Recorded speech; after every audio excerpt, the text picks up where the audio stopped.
ఒక తండ్రి చనిపోయే ముందు కొడుకును పిలిచి, "ఈ చేతి గడియారం 200 సంవత్సరాల పూర్వం మీ ముత్తాత వాడినది. ఒకసారి నగల దుకాణం వద్దకు వెళ్ళి అమ్మటానికి ప్రయత్నించు. ఎంత ఇస్తారో అడుగు" అంటారు. కొడుకు నగల దుకాణం వద్దకు వెళ్ళి అడిగితే, "ఇది చాలా పాతది కాబట్టి రూ. 150 ఇవ్వగలము" అంటారు. అదే విషయం తండ్రికి చెప్తే, "ఒకసారి పాన్ షాప్ దగ్గరకు వెళ్ళి అడిగి చూడు" అంటారు.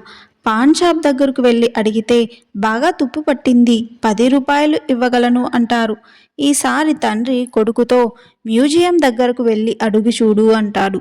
వాళ్ళు అది చూసి, "ఇది చాలా పురాతనమైనది మరియు అత్యంత అరుదైనది, మేము 5 లక్షలు ఇవ్వగలము" అంటారు. అప్పుడు తండ్రి కొడుకుతో, "ఈ ప్రపంచం చాలా వైవిధ్యమైనది, నీవు ఎక్కడ విలువ ఉండదో అక్కడ ఉండకు. అలా అని వారి మీద కోపం వద్దు. వారితో వాదించి కూడా ప్రయోజనం ఉండదు. నీకు తగిన విలువ దొరికిన చోట ఉండు" అని చెప్తాడు.